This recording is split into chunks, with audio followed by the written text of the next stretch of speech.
There are many strange phenomena in machine learning. One of them is called overfitting.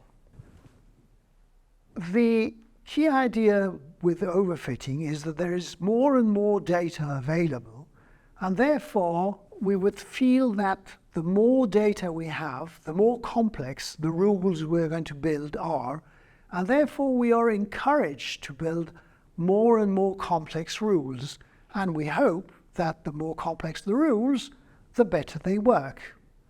This isn't quite true.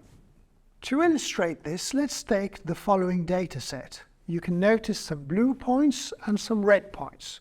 The blue points correspond to the class of objects we're trying to learn about, and the red points correspond to what we may call counterexamples, examples that would not be true.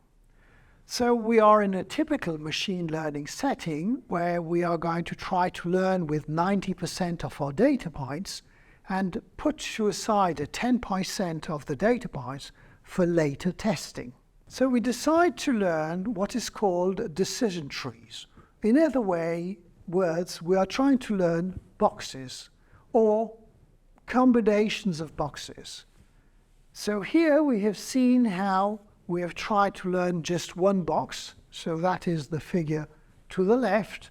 So we can just see one very neat box, which is trying to approximate the blue with comparison to the red. But then we can try and learn more complex boxes, which is a combination of boxes. So of course, if you want to have a box, you've got four sides defining a box, which is why we are calling this a decision tree with four rules.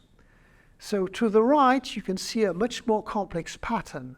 So to try and better fit the blue points and separate them from the red points, we have entered a number of boxes. We've done 50 rules to define the boxes.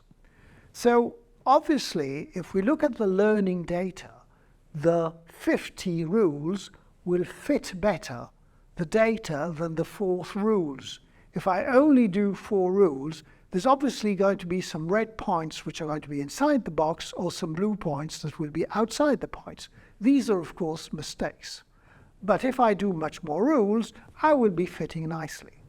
So this is what my blue line is illustrating. We have been seeing how over time, which means over the number of rules I am applying, we are making an error which is going smaller and smaller. So this sounds like something that is good news, which is reinforcing the idea that the more we learn or the more complex we learn, the better it works. But what happens when we look at the test set?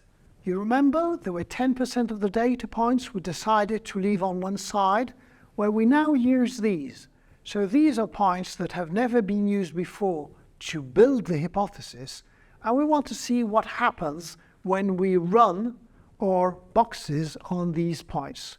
And we obtain the figure which is to the right, which is we can see that at some point the red curve, which is the curve over the test set, starts going up.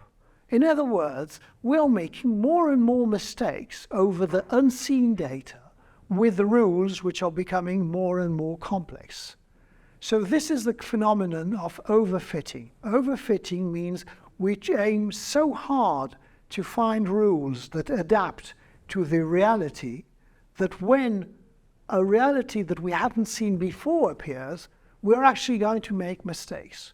Another way to see things is that we are failing to generalize, or the earlier solution with just very simple boxes was generalizing much better than the second solution in which we were building a too complex solution.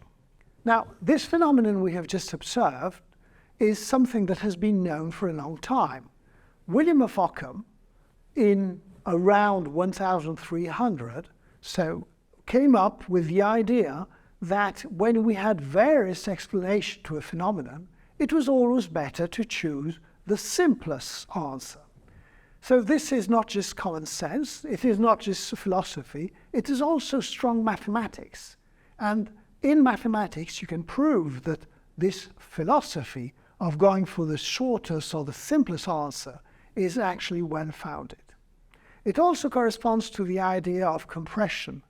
In one case, we are trying to find a very nice crispy rule or set of rules to represent the data. In the other, the set of rules we're trying to invent is too complicated and we are doing less compression. Of course, we shouldn't just take this for granted and go for the absolutely simplest. It's just a question of compromise. We need something which is simple and explain well the data, and usually that is a good solution to machine learning. So this phenomenon of overfitting applies to machine learning, but does it apply also to deep learning? Deep learning models can be huge. The GPT-3 learning model was 375 billion parameters. So that was a huge amount of data. Well, actually, in fact, it also applies there. And researchers and practitioners who work on deep learning also have to avoid the overfitting phenomenon.